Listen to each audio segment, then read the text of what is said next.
뉴욕 만나교회 설립 38주년 감사 예배를 맞이하면서 오늘 로마서 10장 5절부터 8절에 있는 말씀을 중심으로 해서 오직 믿음으로만 솔라 피데라고 하는 제목으로 여러분과 함께 말씀을 나누면서 은혜 나누는 시간을 가지려고 합니다.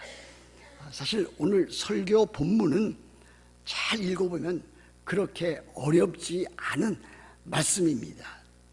그런데 오늘의 본문을 우리나라 그 개역 개정판 한글로 읽어보면은 여러 번 읽어도 잘 이해할 수 없는 그와 같은 부분들이 많이 있습니다.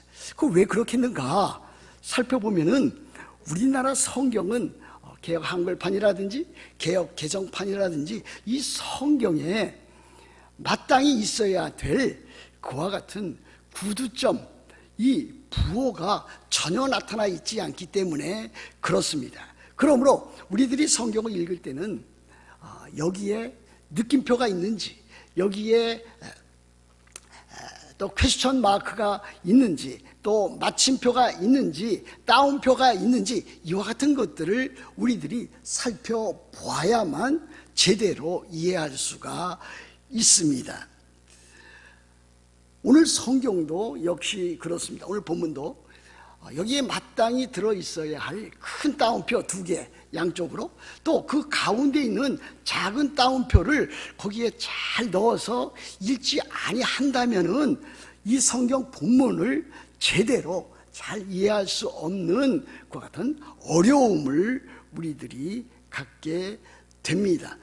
그럼에도 불구하고 우리들은 이 본문 말씀을 통해서 우리들에게 주시는 하나님의 말씀과 또 우리들에게 주는 그 교훈을 살펴보아야만 하겠습니다.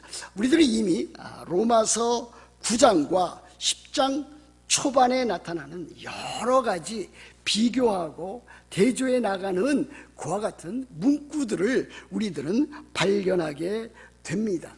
그런데 이 대조는 사실 우리들의 구원에 있어서 또 구원받은 우리로서 어떻게 신앙생활해야 될지 매우 중요한 내용들을 사활적으로 잘 나타내 보여주고 있습니다. 한편으로는 육신의 자녀가 있습니다. 육신의 자녀가 있다면 또 한편으로는 약속의 자녀가 있습니다. 한편으로 진노의 자녀들이 있다면 한편으로는 영광의 자녀들, 긍휼의 그릇이 있습니다. 한편에 거짓 열심이 있다면 또 다른 한편에는 바른 열심이 있습니다. 또 한편으로 올바른 지식이 있으며 또 다른 한편에는 그릇된 지식이 있는 것도 발견하게 됩니다. 지난주에 조금 지나치게 강조했다고도 할 수 있는 한편에 자기 의가 있다면 또 다른 한편에는 하나님의 의가 있습니다. 그러니 이러한 극단적인 대조는 정말 우리들에게 있어서는 참 매우 중요한 진리를 나타내 보여준다고 하겠습니다. 이 둘은 사실 어떠한 조화를 이룰 수 없습니다. 그럼에도 불구하고 사도 바울은 이 둘을 아주 극단적으로 그렇게 크게 강조하고 있습니다. 그런데 오늘 이와 같은 또 로마서 10장 5절부터 8절 말씀 사이에는 또 다른 대조를 사도 바울은 그렇게 보여주고 있습니다. 그것은 무엇입니까? 한편에는 율법으로 말미암는 의가 있는 반면 또 한편으로는 믿음으로 말미암는 의가 있다라고 하는 것을 강조하고 있습니다. 그러므로 우리들은 참으로 율법으로 말미암는 의는 배격해야 될 것이고 믿음으로 말미암는 의는 우리들이 받아서 바른 신앙과 바른 생활을 그렇게 해야 될 것입니다. 5절 한번 보십시오. 이렇게 되어 있지 않습니까? 모세가 기록하되 율법으로 말미암는 의를 행하는 사람은 그 의로 살리라 하였거니와 그랬습니다. 모세는 레위기 18장 5절을 우리들에게 보여주고 있는데 사도 바울은 이것을 인용하고 있는 것입니다. 레위기 18장 5절에 이렇게 되어 있습니다. 너희는 내 규례와 법도를 지키라. 사람이 이를 행하면 살리라. 나는 여호와 이니라 그랬습니다. 여러분, 율법이라고 하는 것은 지킬 때에, 제대로 지킬 때에, 더 나아가서 완벽하게 지킬 때에만 그 구원이 있는 것을 우리들에게 가르치고 있습니다. 이것이 율법으로 말미암는 의입니다. 그런데 보십시오. 이 세상에 살았던 모든 사람들, 영웅으로 살았던 사람들, 또한 또 기독교 교계에 또 다른 모든 면에서 그 율법을 드러냈던 사람들 가운데 정말로 과연 완벽한 사람이 있었는가? 완벽한 사람이 없었습니다. 없습니다. 결코 없습니다. 그러므로 율법을 지켜서 율법의 의의로 하나님 앞에 나아가 구원을 얻을 수 있는 사람은 이 세상에 그 누구도 없다라고 하는 것을 우리들에게 보여줍니다. 누군가가 하나님의 말씀에 나타난 그 율법을 처음부터 마지막까지 하나도 빠짐없이 다 지켜 행했다면 그에게는 구원이 있을 것입니다. 그에게는 영원한 생명과 참으로 영원한 천국이 주어질 것입니다. 그러나 이 세상에 사는 사람 가운데는 그렇게 산 사람도 없었거니와 살고 있는 사람도 없고 앞으로 살 사람도 없습니다. 그것은 우리들이 행위로 율법을 지킴으로 율법의 행위로 구원 얻을 사람이 이 세상에는 단 한 사람도 없다라고 하는 것을 보여줍니다. 불행하게도 이 세상에 사는 모든 사람들은 율법을 지키려 하다가 율법에 걸려 넘어지고 말았습니다. 다 실패하고 말았습니다. 이것이 곧 율법의 연약함입니다. 율법의 무력함입니다. 율법이 사람을 구원할 수 없습니다. 그래서 로마서 8장 3절에 이와 같은 말씀이 있습니다. 여러분 기억하실 것입니다.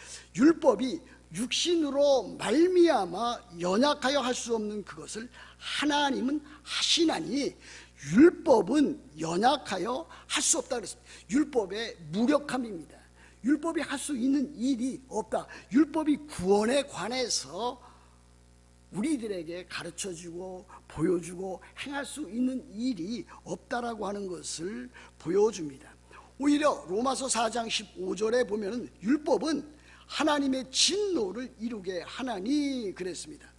그리고 로마서 3장 20절에는 그러므로 율법의 행위로 그의 앞에 하나님 앞에 의롭다 하심을 얻을 육체가 없나니 율법으로는 죄를 깨달음이라 그랬습니다.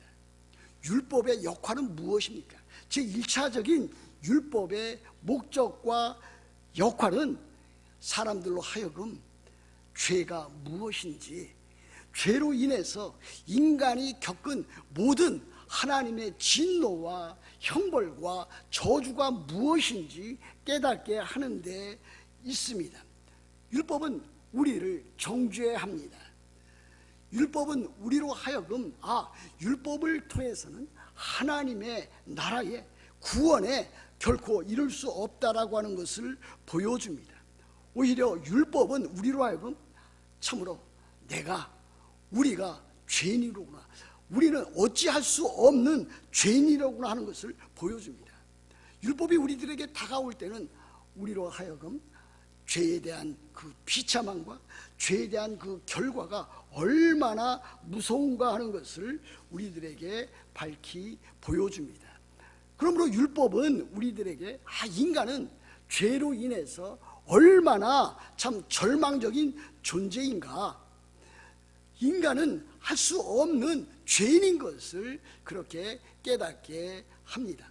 그래서 율법은 어디로 우리들을 인도합니까? 율법은 우리로 하여금 심히 죄인됨을 깨닫게 하고 죄가 죄됨을 깨닫게 해서 우리들에게 그리스도가 필요하다라고 하는 것을 우리들에게 강조하고 있습니다. 그래서 율법은 결국 우리를 구원하지 못하고 생명을 주지 못하고 영광을 주지 못하지만 우리가 죄인인 것을 깨달아서 우리들에게 예수 그리스도가 필요하다, 우리들에게 주와 구주 되시는 예수 그리스도가 필요하다라고 하는 그와 같은 것으로 우리를 이끌어갑니다. 이것이 갈라디아서에 나와 있는 율법의 역할 가운데 율법이 초등교사, 율법이 몽학 선생의 역할을 한다고 하는 그와 같은 사실입니다. 율법이 없다면 우리들은 결코 죄를 죄로 인식할 수 없을 것입니다. 율법이 없었더라면 우리들은 예수 그리스도의 필요성과 구주의 필요성을 알지 못했을 것입니다. 그러나 유대인들은 어떻게 했습니까? 유대인들은 그와 같은 율법의 제1의 기능, 첫 번째 가장 중요한 이 기능을 무시한 채 자기 마음대로 율법을 지켜서 자기 의에 도달하려고 하는 그와 같은 일들을 행한 것을 보여줍니다. 결코 불가능한 일을 시도하다가 그들은 멸망과 파멸과 또 저주와 심판의 자리로 떨어지고 말았습니다. 이것이 율법으로 말미암는 의를 가리키는 것이고 또 율법으로 말미암아 의를 행하는 사람의 그 결과를 우리들에게 보여주고 있습니다. 율법으로 말미암는 의와 대조적인 또 하나의 의가 있습니다. 그 의는 무엇입니까? 오늘 성경에 보시면은 그 의라고 하는 것이 믿음으로 말미암는 의라고 하는 것을 우리들에게 보여줍니다. 제가 아마 여러 차례 여러분들에게 설교를 통해서 이 강단에서 말씀드린 것으로 기억을 합니다. 믿음으로 말미암는 의는 하나님께서 구원받을 백성들에게 주시는 선물로서의 의가 됩니다. 예수 그리스도를 주님으로 구주로 믿는 사람들, 예수 그리스도의 십자가와 부활의 그 복음을 믿는 사람들에게 하나님께서 예수 그리스도로 말미암아 주시는 하나님의 거룩한 의가 됩니다. 우리들 자신이 갖고 있는 자기 의가 결코 아닙니다. 자기 행위로 얻을 수 있는 그와 같은 의가 아니라 하나님께서 우리들에게 주시는 선물로서의 의가 되는 것을 보여줍니다. 그것이 어떻게 이루어졌습니까? 예수 그리스도께서 십자가에 못 박혀 죽으심으로 바로 그 의가 이루어졌고 그 의를 우리들에게 선물로 주신 것입니다. 우리들은 이 세상에 태어나면서부터 처음부터 죄인으로 태어났습니다. 하나님의 진노와 하나님의 저주와 또 율법의 형벌 가운데서 그것을 당하도록 태어났습니다. 그러나 예수 그리스도께서 우리를 대신해서 십자가에 못 박혀 죽으심으로 우리들의 모든 받아야 될 그 형벌과 그 저주는 다 예수 그리스도에게 넘어갔고 예수 그리스도의 그 거룩한 의는 바로 우리들에게 옮겨진 것을 우리들은 알고 있습니다. 그러므로 예수 그리스도의 그 거룩한 의는 그 하나님의 의는 하나님께서 우리들에게 거저 주시는 선물로서의 의가 됩니다. 얼마나 크게 대조가 되는 것입니까? 율법으로 말미암는 의를 통해서 하나님께 도달하고 참으로 구원을 얻은 사람에게는 얻으려는 사람들에게는 오히려 하나님의 심판과 저주가 임하지만 도리어 예수 그리스도로 말미암아 예수 그리스도로 참 우리들에게 주어지는 그 하나님의 의를 선물로 받는 사람들에게는 생명과 의와 영원한 하나님의 나라가 선물로 우리들에게 주어진다라고 하는 사실입니다. 믿음으로 말미암는 의, 이것이 곧 바로 에베소서 2장 8절과 9절에 나타나 있는 말씀입니다. 하나님의 은혜를 인하여 믿음으로 말미암아 너희가 구원을 얻었나니 바로 이것입니다. 또한 이 의는 참으로 우리들이 예수 그리스도를 믿음으로 우리를 의롭다 하시는 이신 칭의의 그와 같은 의라고 하는 것을 우리들은 기억하게 됩니다. 그러므로 오늘 여기 나타나 있는 이 본문을 조금 쉽게 제가 풀이한다면 이렇게 될 것입니다. 믿음으로 말미암는 의인은 이같이 말합니다. 6절과 7절입니다. 당신 마음에 누가 예수 그리스도를 만나려고 하늘에 올라가겠느냐 그렇게 말하지 마십시오. 하늘에 올라가겠다고 하는 것은 이미 오신 예수 그리스도를 이 땅에 다시 끌어내리려고 하는 것과 같습니다. 또는 누가 예수 그리스도를 만나려고 무저갱에 내려가겠느냐 그렇게 말하지 마십시오. 무저갱에 내려가겠다 하는 것은 이미 죽은 자 가운데서 부활하신 예수 그리스도를 죽은 자 가운데서 다시 끌어올리려고 하는 그와 같은 것에 불과합니다 하는 것입니다. 다시 말하면 이와 같은 것입니다. 이 두 구절이 우리들에게 보여주는 것은 예수 그리스도를 만나기 위해서 인간적인 모든 행위와 인간적인 모든 하려고 하는 것을 다 버려야 된다라고 하는 것을 보여줍니다. 그럼 왜 그렇습니까? 이미 예수 그리스도는 이 세상에 성육신 하셨습니다. 임마누엘로 이 세상에 오셨습니다. 그래서 우리와 함께 계시는 분이십니다. 어떻게 해서든지 하늘에 올라가겠다고 하는 것은 예수 그리스도, 성육신하신 예수 그리스도를 믿지 못하겠다고 하는 그와 같은 것입니다. 또 어떻게 해서든지 무저갱에 내려가서 참으로 예수 그리스도를 끌어올리겠다라고 하는 것은 이미 죽은 자 가운데서 부활하시고 부활하셨을 뿐만이 아니라 하늘에 오르신 승천하신 예수 그리스도를 믿지 못하겠다라고 하는 그와 같은 뜻입니다. 여러분, 예수 그리스도는 어떠하십니까? 예수 그리스도는 성육신 하셨습니다. 예수 그리스도는 다시 오셔서 이제는 십자가에 못 박혀 죽으시고 죽은 자 가운데서 다시 살아나시고 하늘에 오르셔서 하나님 우편, 하늘 우편에 앉아 계십니다. 그 예수 그리스도는 지금 어떠하십니까? 하나님 우편에 앉아 계시지만은 그 예수 그리스도는 지금도 성령으로 이 세상에 오셔서 보혜사 성령으로 오셔서 우리 안에 거하시고 우리 가운데 역사하시고 우리 가운데 진리를 나타내 보여주시는 것을 볼 수가 있습니다. 예수 그리스도는 우리와 멀리 떨어져 있는 분이 결코 아니라고 하는 것을 사도 바울은 지금 강조하고 있습니다. 8절에 그렇지 않습니까? 그러면 무엇을 말하느냐?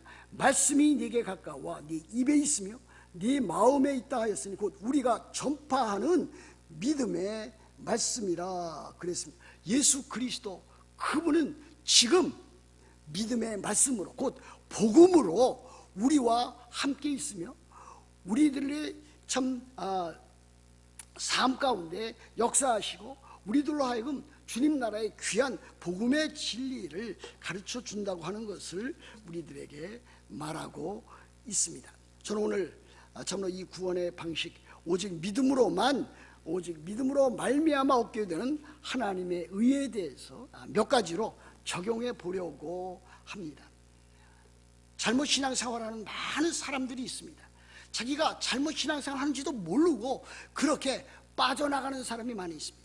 또 많은 다른 종교들도 있습니다. 대표적인 그 같은 종교가 어떠한 종교입니까? 유대교 아니겠습니까? 유대교는 지금도 조금 전에 말씀드렸듯이 율법으로 말미암는 의를 통해서 구원을 얻으려고 발버둥 치는 그와 같은 종교가 다름 아닌 유대교입니다. 예수 그리스도는 이미 메시아로서 이 세상에 오셨습니다. 그런데 유대교 교인들은 이미 오신 예수 그리스도를 믿고 있지 않습니다. 예수 그리스도의 성육신과 예수 그리스도의 십자가와 예수 그리스도의 부활을 믿고 있지 않습니다. 그들은 지금도 여전히 메시아가 와서 자기 이스라엘을 구원하고 이스라엘이라고 하는 그 나라를 세계 지상에서 가장 부강하고 영광스러운 나라로 만들 것을, 민족주의적인 나라로 만들 것을 그들은 바라고 있습니다. 그러면서도 그들의 신앙생활은 실패하고 말았습니다.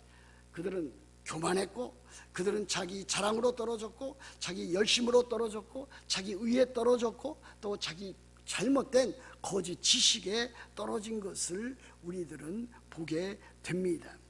그들은 지금도 메시아를 찾고 또 찾고 있습니다. 메시아가 참으로 민족적인 그와 같은 메시아로 와서 자기들을 완전히 구원해 줄 것으로 그렇게 바라고 나가고 있습니다. 또 어떻습니까? 로마 가톨릭이 그렇습니다. 제가 종종 로마 가톨릭에 대해서 참 강단에서 여러 가지로 비판하는 일들을 여러분들은 들으셨을 것입니다. 저는 로마 가톨릭 교회, 참 그야말로 요즘 말로 성당 다니는 분들 가운데도 아주 신실하고 또 성실하고 또 참 인간다운 모습을 잘 보여주는 참 사회생활과 또 이웃에 많은 선행을 베푸는 사람들이 있다라고 하는 것을 말씀을 드릴 수 있습니다. 그래서 제가 지금 여기서 다루고자 하는 것은 그들의 삶의 모습이 아니라 그들이 갖고 있는 성경에 대한 진리에 대한 그 지식이 잘못되어져 있다라고 하는 사실입니다. 그런 면에서 그들은 참으로 불쌍한 자들입니다. 그들 가운데 구원받아야 될 사람들이 너무나 많이 있습니다. 우리들은 오히려 그들에게 참으로 참다운 복음을 전해서 그들이 참으로 예수 그리스도에게로 돌아오고 바른 신앙과 바른 생활을 할 수 있도록 우리들은 그렇게 해야 될 것입니다. 그들은 예수 그리스도를 멀리 있는 분으로 지금도 여기고 있습니다. 그래서 인간적인 여러 단계별로 중보자들을 세우는 것을 볼 수가 있습니다. 유일한 중보자는 예수 그리스도 한 분만 되십니다. 그러나 그들은 성모 마리아를 통해서 예수 그리스도에게로 나아가려고 합니다. 그들은 소위 성인들, 세인트를 통해서 예수 그리스도를 만나라고 그렇게 말을 합니다. 그것도 부족해서 사제들을 통해서 예수 그리스도를 만나라고 주장하고 있습니다. 지금도 고해 성사가 있다라고 하는 것은, 사제들에게 하는 그 고해 성사가 있다라고, 우리가 직접 예수 그리스도를 만날 수 없다라고 하는 그 장벽을 치는 것이 아닐 수 없습니다. 그러나 예수 그리스도는 멀리 있지 않습니다. 예수 그리스도는 지금도 하늘 보좌 우편에 앉아 계시지만 성령으로 말미암아 우리들과 함께 하시고 우리 안에 내주에 계시고 우리로 하여금 그 예수 그리스도를 믿게 하는 것을 우리들이 볼 수가 있습니다. 또 한 부류를 들 수가 있습니다. 그 부류는 어떠합니까? 안식교입니다. 제가 최근 안식교 교당이 아주 크게 지어진 안식교 교당을 오래전부터 주목하고 있었는데, 그 안식교 교당이 33 애브뉴하고 145 스트릿 그 선상에 아주 크게 큰 건물로 그렇게 잘 지어 놓았습니다. 저는 안식교에 대해서 상당 부분 많은 지식을 갖고 있습니다. 제가 미국에 이민 오고 유학 오기 전에 제가 다녔던 영어 학원이 SDA라고 하는 청량리에 있었던 아주 유명한 영어 학원이었습니다. 그런데 그 SDA는, 그 영어 학원은 다름 아닌, 지금도 있는지 모르겠습니다만은 그 학원은 다름 아닌 안식교에서 그것을 운영하고 있었던 그와 같은 참 학원이었습니다. 거기에서는 삼육대학이라든지 또 위생병원이라든지 삼육우유라든지 하는 것을 통해서 포교 활동을 아주 활발하게 하고 있었습니다. 근데 그들에게 가까이 접촉을 해서 참 가르치는 선생들과 또 거기에 속해 있는 모든 기관들을 볼 때 그들은 참으로 행위 구원을 가르치는 것을 살펴볼 수가 있었습니다. 그들이 하는 일은 이것입니다. 우리들이 구원을 얻은 것은 믿음으로만 되는 것은 아니다. 믿음의 행위가 있어야 되는 것이다. 믿음 플러스 행위가 있어야 구원을 이루게 된다. 그들은 그렇게 가르쳤습니다. 마치 갈라디아서에 나오는 그와 같은 거짓 교사들의 가르침과 동일한 내용이었습니다. 그래서 얼마나 잘못된 것입니까? 우리들이 구원을 얻는 것은 오직 믿음으로만 구원을 얻는 것입니다. 그런데 거기다가 행위를 덧붙이고 행위 구원을 가르치는 것은 진리를 이탈한 일이 아닐 수가 없습니다. 그러나 우리들 개신교에 속해 있는 교인들 가운데서도 여전히 문제가 있는 교인들을 많이 보게 됩니다. 우리 개신교회 교인들 가운데도 이와 같은 구원의 도리, 이 진리에 대해서 무지한 사람들이 얼마나 많은지 모르겠습니다. 열심히 교회 생활하고 세상에서 선한 일을 추구해 나가면은 그것이 구원받는 그리스도인이 된 길이라고 그렇게 강조하는 경우도 있습니다. 그렇지 않습니다. 우리들이 구원받는 것은 참으로 하나님의 은혜에 의하여 믿음으로만 구원을 받습니다. 구원을 얻은 다음에 우리들이 신앙적인 삶 가운데서 거룩하게 살아가고 하나님의 형상을 이루고 하나님 사랑, 이웃 사랑을 우리들이 해나가는 것이지, 우리들이 이웃 생활 가운데서 그들에게 도움을 베풀고 그렇게 한다고 해서 구원이 얻어지는 것은 아니라고 하는 것을 우리들이 알아가야 될 것입니다. 사랑하는 성도 여러분, 예수 그리스도, 그분은 지금 우리 가까이 있습니다. 아니, 우리와 함께 있습니다. 그분은 우리와 멀리 떨어져 있지 않습니다. 그분을 만나고 믿기 위해서 고군분투할 필요가 없습니다. 하늘로 올라가거나 땅으로 내려갈 필요도 없습니다. 세상적인 지식을 많이 얻으면 쉽게 그분을 만난다고 생각하지 마셔야 됩니다.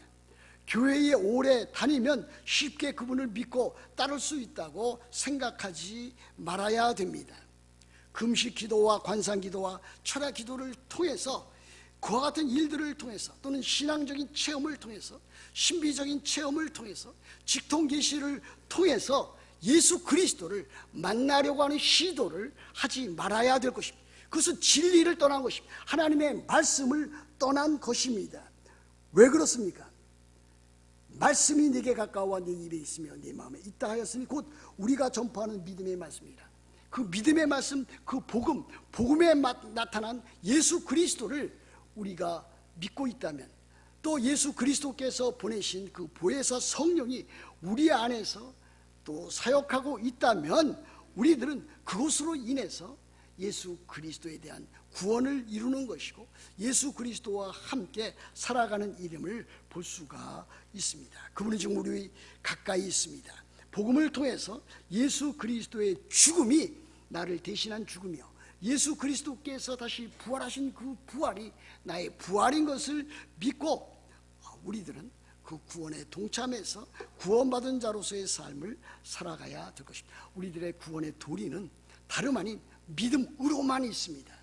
믿음으로만, 솔라 피데라고 하는 것은 다름 아닌 믿음으로만 우리들이 구원을 얻고 그 믿음으로만 우리들이 살아갈 때에 하나님께서 영광 받으시고 우리들의 삶이 변화될 수 있는 것을 우리들에게 가르치고 있습니다. 우리들이 참 믿음으로만 구원을 얻는다고 하는 이와 같은 확신이 있다면, 우리들은 그 가운데서, 이 세상에서 어떠한 일을 만나든지 그 가운데서 우리들은 기쁨을 가질 수 있고 즐거움을 가질 수 있고 하나님 앞에서 감사함을 가질 수가 있습니다. 여러분들 이와 같은 진리에 굳게 뿌리를 박아서 참다운 그리스도인다운 신앙생활을 해 나가시기를 우리 주 예수 그리스도의 이름으로 축복합니다.